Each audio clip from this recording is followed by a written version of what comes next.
Bienvenue dans la série Les dessous de JavaScript, épisode 2.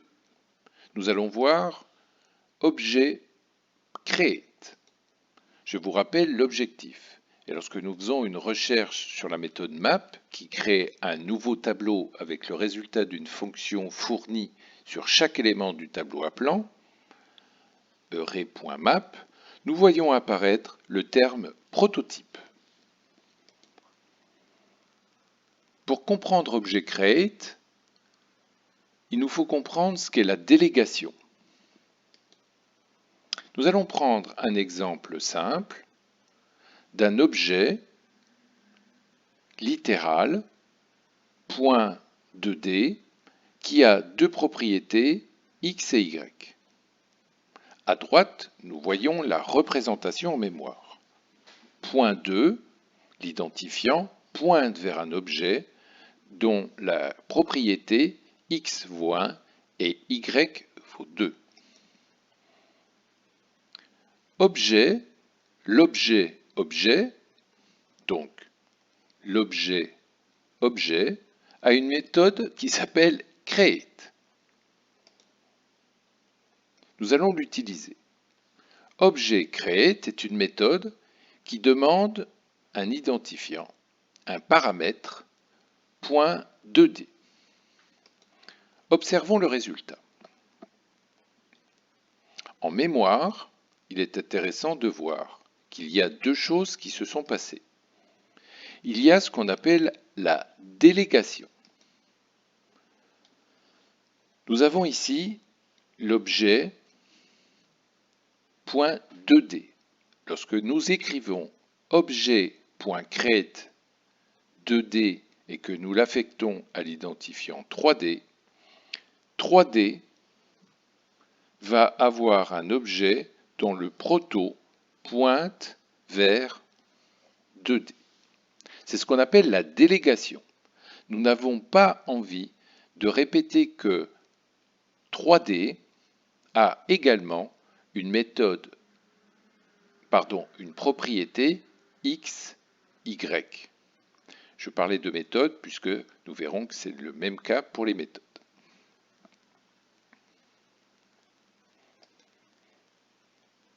Qu'en est-il si je fais .3d.x? Nous voyons sur le schéma de droite que .3d a priori aucune connaissance de la propriété x.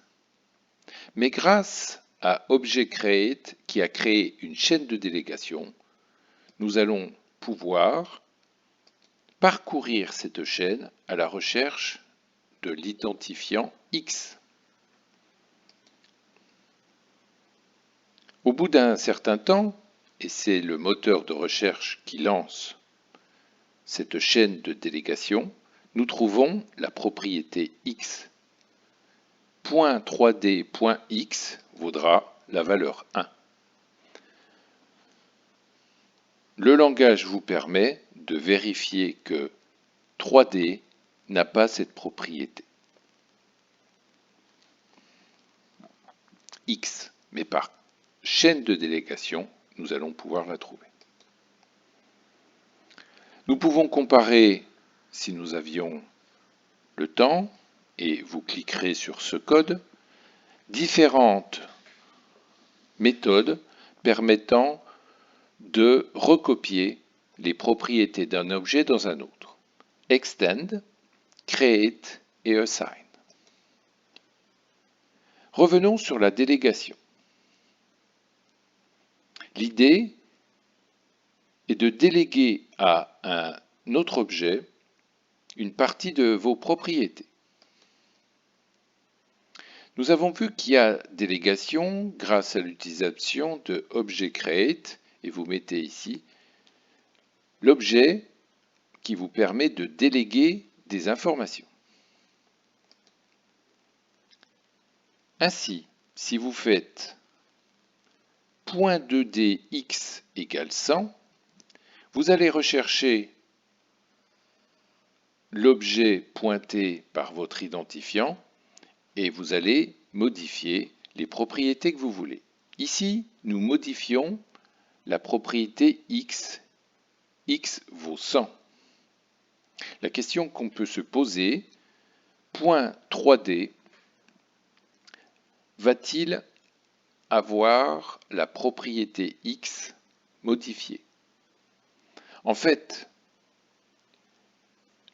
le résultat est le suivant, c'est que sans difficulté aucune, par chaîne de délégation, vous allez vous rendre compte que dynamiquement, l'identifiant point 3D a également sa propriété x qui a été modifiée. Nous pouvons également ajouter, comme je le disais tout à l'heure, des propriétés, mais aussi des méthodes. Il est donc facile de rajouter des méthodes à l'objet .2D. Et si vous avez compris, automatiquement, grâce à la chaîne de délégation, .3D va également pouvoir utiliser la méthode affichée. Nous avons donc compris la délégation entre objets. Nous allons voir également qu'il y a la propriété de définir l'objet dans ObjectCreate. Comment peut-on ajouter une propriété sur un objet?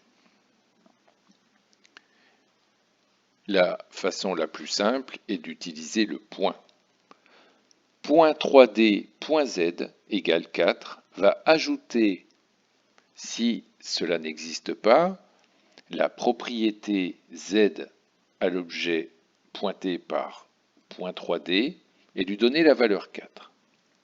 Vous pouvez également utiliser assign qui va recopier cet objet dans l'objet indiqué en premier argument. Et nous venons de voir que ObjectCreate permettait de donner une délégation et vous pouvez également ajouter une propriété. Ainsi, lorsque nous faisons .3D.z, nous ajoutons à l'objet pointé par 3D dynamiquement une propriété z. Ainsi, ObjectCreate permet de faire la délégation, mais également de créer un objet sur lequel nous pourrons ajouter des propriétés.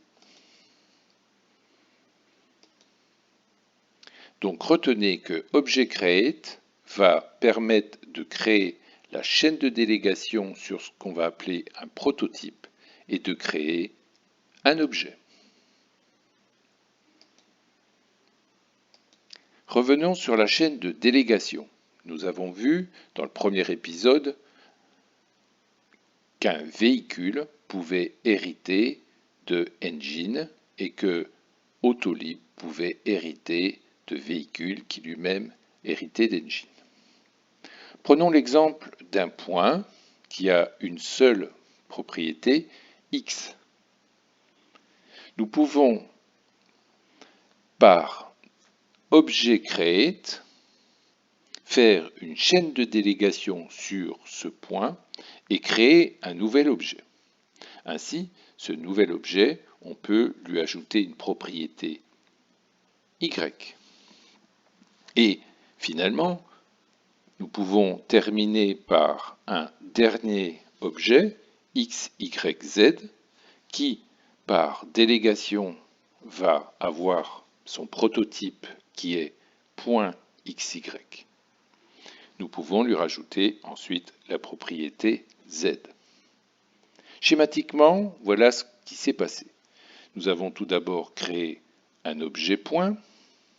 Par délégation, nous avons créé tout d'abord un objet xy qui délègue à l'objet .x la délégation pour la propriété x et nous avons ajouté une propriété y.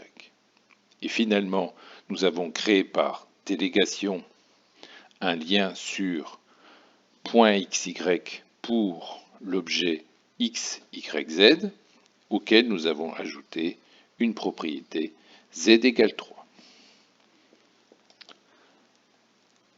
Ainsi, si nous cherchons la valeur de x, la première remarque, c'est que nous nous rendons compte que sur l'objet initialement pointé par x, y, z, nous ne trouvons pas la valeur de x. Ainsi, s'il n'y a pas malheureusement de propriété x dans l'objet pointé, c'est le moteur de recherche, non je rigole, c'est le moteur de JavaScript qui va regarder la chaîne de délégation. Nous allons arriver sur un nouvel objet. De la même façon, nous allons constater qu'il n'y a pas la propriété x. Le moteur n'est jamais fatigué. Il va regarder s'il n'y a pas une nouvelle chaîne de délégation et finalement arriver sur un objet qui, lui, dispose de la propriété x.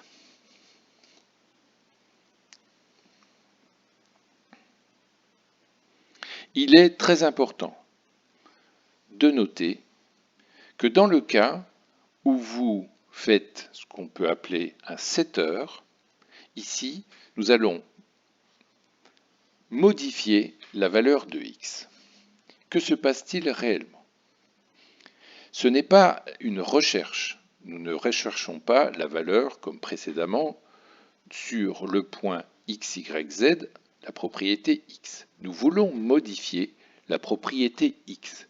Dans ce cas, il y a création de la propre propriété x dans l'objet pointé par x, y, z, auquel nous mettons 100.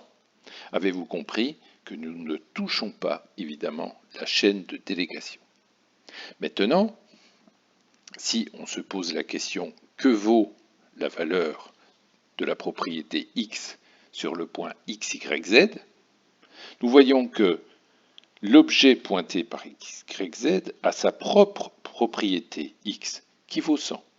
Nous n'avons pas touché à la propriété de point x qui vaut 1.